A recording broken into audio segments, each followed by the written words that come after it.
बिस्मिल्लाहिर्रहमानिर्रहीम। आज तक के मुअज़्ज़ज़ नाज़रीन अस्सलाम वालेकुम। अब किस्त 181 मुलाहिज़ा फरमाएं। हाँ तो चित्रा देवी जी, वो नाटक रचा लिए तुमने, पर अब तुम्हारा भेद खुल गया है। बता दो तुम्हारा प्रेमी कहाँ है, वही जिसकी हमारे गुरु को तलाश है, वरना तुम जानती हो तुम्हारे साथ क्या होगा। मैं कुछ नहीं जानती, छोड़ दो मुझे। चित्रा ने अपने आप को छुड़ाने की कोशिश करते हुए कहा, तुम लोगों ने मेरी मासूम बेटी और मेरे शोहर को मार डाला। मैंने कसम खाई है कि तुम लोगों को जिंदा नहीं छोड़ूंगी। तुम्हारे गंदे और गलीज खून से गंगा के पवित्र पानी को भी गंदा करूंगी। सुना तुमने भैरू? गबरू ने अपने साथी की तरफ देखते हुए हल्का सा कहका लगाया। ये नारी हमारे लहू से गंगा जल को गंदा करेगी, पर ये ना जाने है कि हमारा खून तो गंगा जल से भी ज्यादा पवित्र है। इसका मुंह तो दुलाओ गबरू, चुम्मा लोगे तो तुम्हारा भी मुंह काला हो जाएगा। भैरू ने कहा, हाँ ये तो मुझे ख्याल ही नहीं रहा, अभी इसका मुखड़ा दुलाता हूँ। वैसे अपना भी तो पहले ही काला है, एक बार और काला कर लेंगे तो क्या फर्क पड़ जाएगा। गबरू ये कहते हुए कमरे के उस हिस्से की तरफ चला गया जहाँ पानी का मटका रखा हुआ था। इस तरह वो मेरी निगाहों से ओझल हो गया।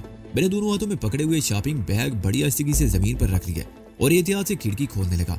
ये खिड़की शाम को स्वामी परमानंद ने खोली थी और फिर इसके पट भीड़ दिए थे, और इस वक्त मुझे खिड़की के खोलने में जरा सी दुश्वारी भी पेश नहीं आई थी। मैं खिड़की के फ्रेम पर चढ़ रहा था कि गबरू पानी से भरा हुआ गिलास लेकर सामने आ गया। ले पानी, धो ले मुंह, तेरा असल रूप तो देखें। उसने ये कहते हुए पानी चित्रा के मुंह पर फेंक दिया। चित्रा के मुंह से हल्की सी चीख निकल गई। उसके चेहरे पर थपा हुआ रंग पानी के साथ बह निकला। वो जरा सी मछली तो उसके पीछे भैरू ने उसके कुछ हाथ और भी मजबूती से जकड़ लिए। छोड़ दो मुझे, छोड़ दो, वो चीखी। एक औरत पर जुल्म करते हो तुम लोगों को शर्म आनी चाहिए। इसलिए तो कहते हैं कि अपने उस प्रेमी के बारे में बता कि वो कहाँ है। भैरू ने उसकी बाहों को मरोड़ते हुए कहा, वो मर्द होता तो तुम्हें अकेले छोड़कर भाग ना जाता। खैर हम उसको तो तलाश कर ही लेंगे, पहले तेरे साथ हो। मैं आ गया शैतानों, मैंने गूंजदार आवाज में कहते हुए खिड़की से अंदर छलांग लगा दी। तुम्हें इंतजार का कष्ट नहीं उठाना पड़ेगा, मैं आ गया हूँ और अब तुम दोनों तैयार हो जाओ। मैं उछलकर बीच वाले दरवाजे के करीब आ गया। उन दोनों ने बैक वक्त मेरी तरफ देखा। एक लम्हे को तो यूं लगा जैसे उन दोनों के देवता कूच कर गए हों, लेकिन फिर उन दोनों ने हैरत अंगेज तौर पर बहुत जल्द अपने आप पर काबू पा लिया। भैरू ने अचानक चित्रा प्रीतम को पूरी कुव्वत से मेरी तरफ धकेल दिया। चित्रा लड़खड़ाती हुई मुझसे टकरा गई। उसके मुंह से हल्की सी चीख निकल गई। मैंने चित्रा को दोनों हाथों में थाम लिया। इस एक झटके से मैं भी एक लम्हे को गड़बड़ा गया था और फिर मेरे संभलने से पहले ही गबरू और भैरू ने बैक वक्त दो मुख्तलिफ समतों से मुझ पर हमला कर दिया। मैं चित्रा को साथ लेकर बड़ी तेजी से नीचे गिर गया और तेजी से लोट लगाकर एक तरफ हट गया। गबरू और भैरू अपनी ही झोंक में एक दूसरे से टकरा गए। उनके सर आपस में टकराए। उन दोनों में से किसी के मुंह से चीख भी निकल गई। मैंने चित्रा को अपने से अलग किया और अपने पैरों पर खड़े होते ही एक जोरदार साइड किक भैरू के रसीद कर दी। किक नपी तुली थी। भैरू चीखते हुए गबरू से टकरा गए और वो दोनों ढेर हो गए। मैंने उन्हें संभलने का मौका दिए बगैर उन पर ठोकरों की बारिश कर दी। वो अपने आप को बचाने की कोशिश करते रहे, मगर मेरी हर ठोकर उनमें से किसी न किसी को चीखने पर मजबूर कर देती। मिलाकर भैरू का दाव चल गया। उसने मेरा पैर पकड़कर जोरदार झटका दिया। मैं लड़खड़ा कर पुश्त के बल गिरा। भैरू ने बड़ी फुर्ती से उठकर मेरे ऊपर छलांग लगा दी। मैंने उससे भी ज्यादा फुर्ती का मुजाहरा करते हुए दोनों टांगे समेट कर उसे पैरों पर रोका और पूरी कुव्वत से दूर उछाल दिया। वो लड़खड़ाते हुए दीवार से टकरा कर गिरा। मेरे संभलने से पहले ही गबरू भी छलांग लगा चुका था। मैं उसे रोकने में कामयाब ना हुआ। वो भारी चट्टान की तरह मेरे ऊपर गिरा। वो कमबख्त खासा भारी भरकम था। एक लम्हे को तो मुझे अपना सांस घुटता हुआ महसूस हुआ, लेकिन फिर मैं एक घुटना समेट कर उसकी टांगों के बीच में ठोकर लगाने में कामयाब हो गया। वो खड़ा उठा। मैंने घुटने से उसी अंदाज में दोबारा ठोकर लगाई। इस मर्तबा वो बुरी तरह बिलबिलाया। मैंने दूसरी टांग भी समेट ली और उसे पैरों पर उठाकर पीछे की तरफ उछाल दिया। वो मेरे सर के ऊपर से होते हुए बल से पीछे की तरफ गिरा। मेरे उठने तक वो दोनों भी उठ गए और अरना भैंसे की तरह फनकारते हुए मेरी तरफ बढ़े। इसमें शुबा नहीं कि उन दोनों में बेपनाह ताकत भरी हुई थी, लेकिन वो लड़ने के फन से वाकिफ नहीं थे, जबकि मुझे उन पर यह फोकियत हासिल थी कि मैं मार्शल आर्ट्स में महारत रखता था। उन दोनों के अंदाज बड़े खतरनाक थे। वो मुझे गिरफ्त में लेना चाहते थे और मैं जानता था कि अगर उनके काबू में आ गया तो मेरी हड्डियों का सुरमा बना देंगे। मैं इस तरह पीछे हटने लगा जैसे उनसे खौफ ज़दा हो रहा हूँ। 3 कदम पीछे हटते ही मैं ताकतवर स्प्रिंग की तरह अपनी जगह से उछला। इस मर्तबा मैंने डबल किक लगाई।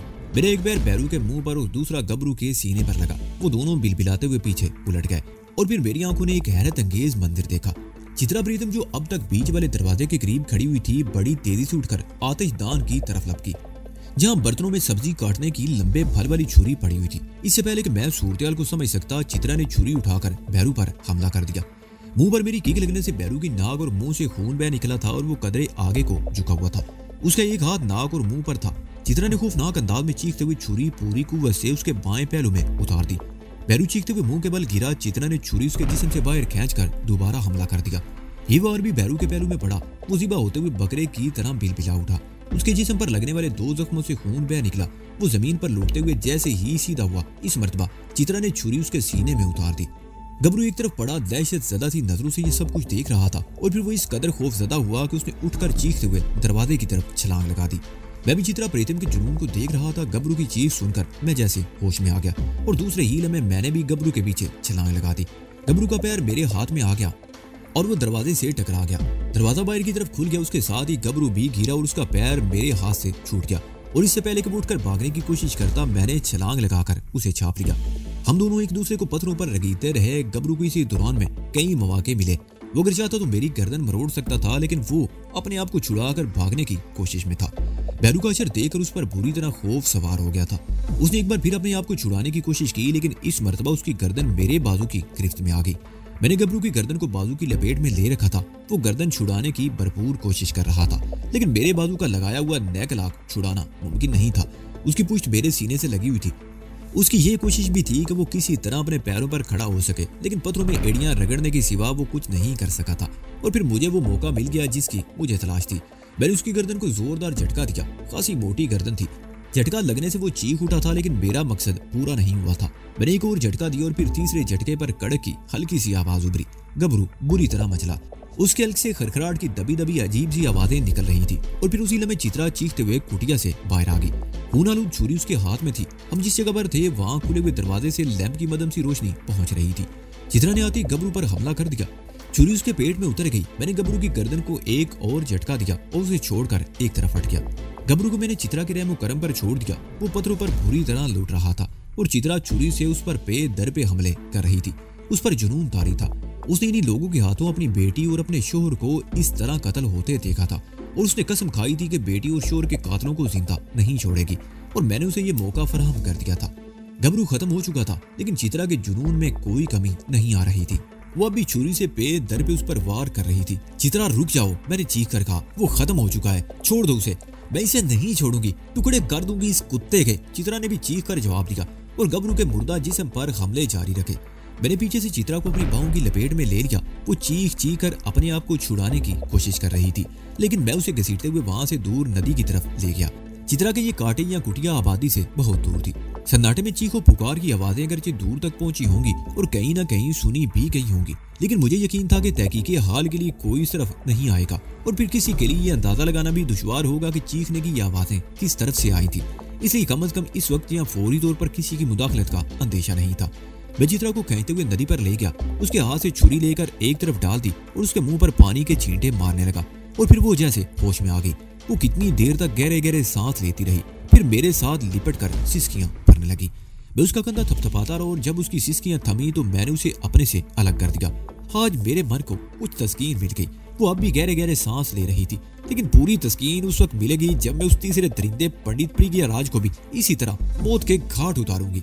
लेकिन उससे पहले हमें और भी बहुत से काम करने हैं। मैंने उसका बाजू थपथपाते हुए कहा, इन दोनों लाशों को ठिकाने लगाना है और अपने लिए किसी दूसरे ठिकाने का बंदोबस्त करना है। ये जगह अब हमारे लिए महफूज नहीं है।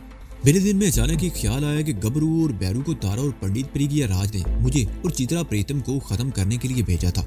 ये दोनों जब वापस नहीं पहुंचेंगे तो यकीनी बात है कि वो किसी और को भी इस तरफ भेजेंगे। इस तरह ये जगह हमारे लिए बिल्कुल गैर महफूज हो जाएगी। चित्रा इन लाशों को नदी में फेंकना चाहती थी ताकि अपनी कसम पूरी कर सके, लेकिन मैं जानता था कि ये लाशें पानी में बहकर ज्यादा दूर तक नहीं जा सकेंगी। आगे जाकर इस नदी का पार्ट चौड़ा हो गया था और पानी के बहाव की रफ्तार भी कम हो गई थी। मजीद बना आगे नदी में बड़े बड़े पत्थर भी थे और किनारों पर झाड़ियां भी थी जिनकी शाखें पानी के अंदर तक फैली हुई थी। वो लाशें इन झाड़ियों और पत्थरों में अटक जाती और कल दिन में किसी भी वक्त इनका पता चल सकता था, जबकि मेरे जहन में कुछ और मंसूबा था। काठी में आकर हमने सूरत का जायजा लिया। इस कमरे में जा बजा खून फैला हुआ था जहां बैरू की लाश पड़ी हुई थी। खून साफ करना मुमकिन नहीं था। इसके अलावा काठी में हर जगह और हर चीज पर हमारी उंगलियों के निशानात मौजूद थे। पुलिस अगर तहकीकात करती तो हमें कातिल साबित करने में उन्हें ज्यादा दुश्वारी पेश नहीं आती। हम वैसे भी पुलिस के लिए अजनबी नहीं थे।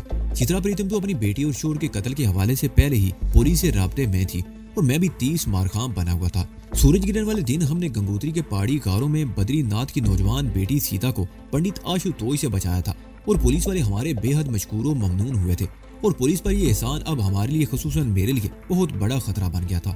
पुलिस वाले जान गए थे कि मैं चित्रा के साथ रह रहा हूँ और अब चित्रा के साथ मुझे भी तलाश किया जाना लाजमी था।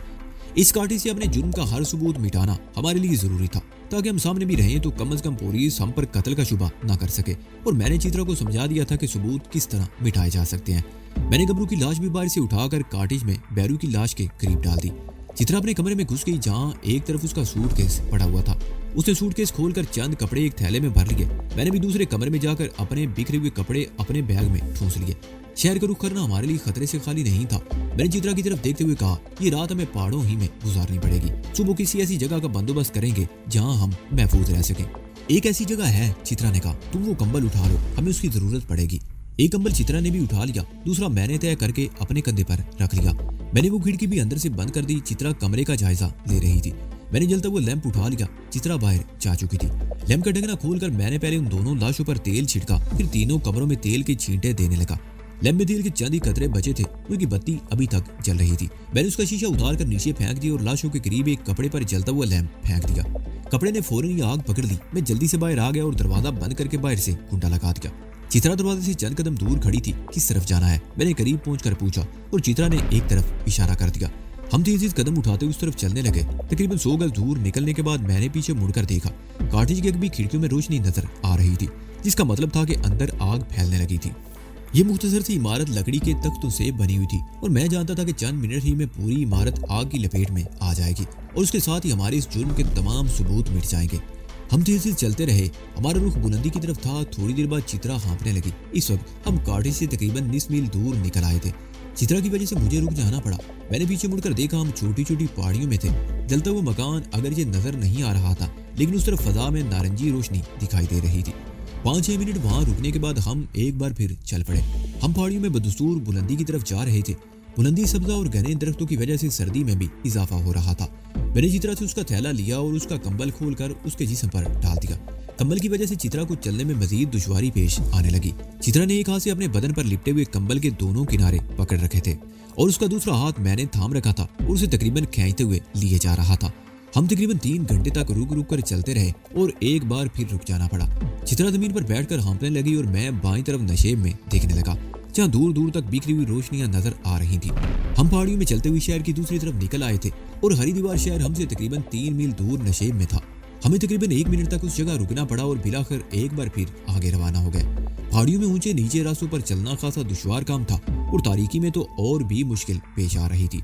कई मरतबा बड़े बड़े पत्थर हमारे पैरों के नीचे से फिसल कर ढलान पर लुढ़कते हुए दूर तक चले गए।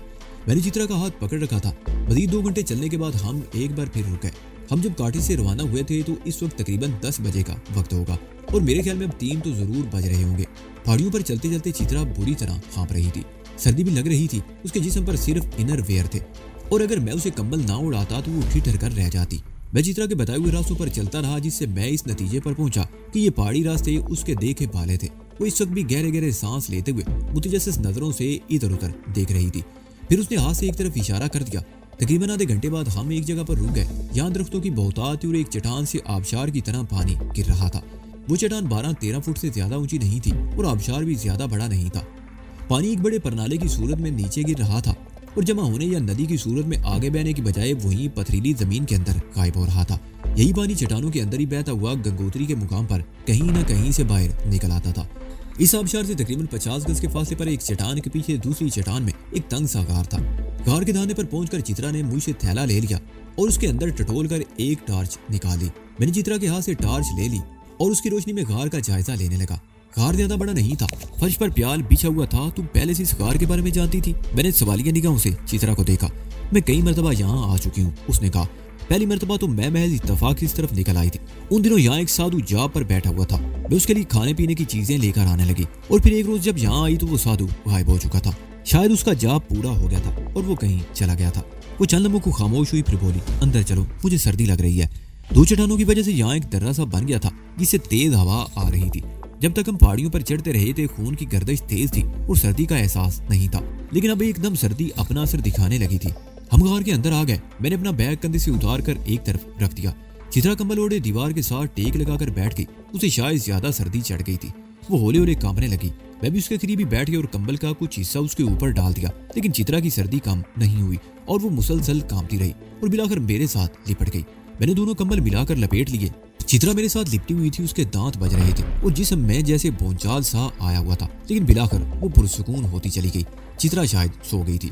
मैं दीवार से टेक लगाए बैठा सूरतेहाल के बारे में सोचता रहा। मेरे ज़हन में कई सवालात थे। इन हालात से छुटकारा कब मिलेगा और ये कत्लो गारत कब खत्म होगी? क्या मेरी जिंदगी का सिर्फ एक ही मकसद रह गया था? क्या मेरी जिंदगी में कभी ठहराव नहीं आएगा और मैं इसी तरह हालात की मुतलादिम लहरों में बहता रहूंगा? मैं जैसे जैसे सोचता रहा मेरा दिमाग उलझता चला गया।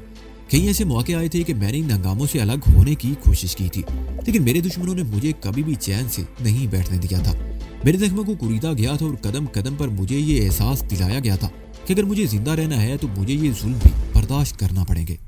मैं ये जुल्म बर्दाश्त करता रहा, मेरे जख्म हरे होते रहे। बार बार मेरी नजरों में वो मंजिल घूम जाता जब मेरे माँ बाप को मेरे सामने नहायत बेदर्दी से मौत के घाट उतारा गया था, और ये एहसास भी मुझे अपने दुश्मनों के खिलाफ डटे रहने पर मजबूर करता रहा कि मुझे उन मासूम लोगों के कत्ल का बदला लेना है जिन्हें उनकी बेगुनाही की सजा दी गई थी। मेरी जिंदगी में कोई रात ऐसी नहीं थी जब मैं सुकून की नींद सोया हूँ। ये रात भी ऐसी ही थी। मुझे एक बार फिर मौत के घाट उतारने की कोशिश की गई, लेकिन मैं इस मर्तबा भी बच निकला और अपनी तरह जुल्म का शिकार एक बेगुनाह औरत के साथ इस गार में पड़ा सर्दी से ठिठर रहा था। हिमालय की गोद में ये रात मेरे लिए बड़ी अजियतनाक साबित हुई। ध्यान बिठाने के लिए मैं मुख्तलिफ हवालों से सोचता रहा। मेरे ज़हन में जानकी का ख्याल ऊपर आया। जानकी, रूपमती, बिमला और ठाकुर। ठाकुर तो जानता था कि मैं कहाँ और क्यों जा रहा हूँ, लेकिन जानकी वगैरह बिल्कुल लाइल्म थी। उन्होंने तो वाकई ठाकुर की बोटियां नोच डाली होंगी। इतने रोज से मैंने ठाकुर को अपने बारे में कोई इत्तला नहीं दी थी और यकीनन वो भी परेशान होगा। रात के आखिरी पैर सर्दी बढ़ गई। मैं अपने अंदर भी कपकपाहट सी महसूस करने लगा। चित्रा अगरचे मेरे साथ लिपटी सो रही थी। मैंने दोनों कमलों को अच्छी तरह लपेटा और चित्रा को अपनी बाहों में समेट लिया कि शायद इस तरह सर्दी का एहसास कुछ कम हो। अचानक मेरे ज़हन में एक और ख्याल उभरा। मैं चित्रा को छोड़कर सीधा हो गया और आंखें बंद करके गहरे गहरे सांस लेने लगा। मुझे मायूसी नहीं हुई। मेरे अंदर ची की पुरस्रार कुव्वत बेदार होने लगी। मेरे अंदर की कपकपाहट बदतदरीज कम होती चली गई और मैं बिल्कुल पुरसुकून हो गया। सर्दी का एहसास मिटते ही मेरे दिमाग पर गुनूदगी सी तारी होने लगी और कुछ ही देर बाद मैं नींद की वादी में उतर गया। मेरी आंख खुली तो मैं अकेला ही प्याल पर लेटा हुआ था। दोनों कंबल मेरे ऊपर पड़े हुए थे। बाहर धूप फैली हुई थी और दिन की रोशनी गार के अंदर भी पहुंच रही थी।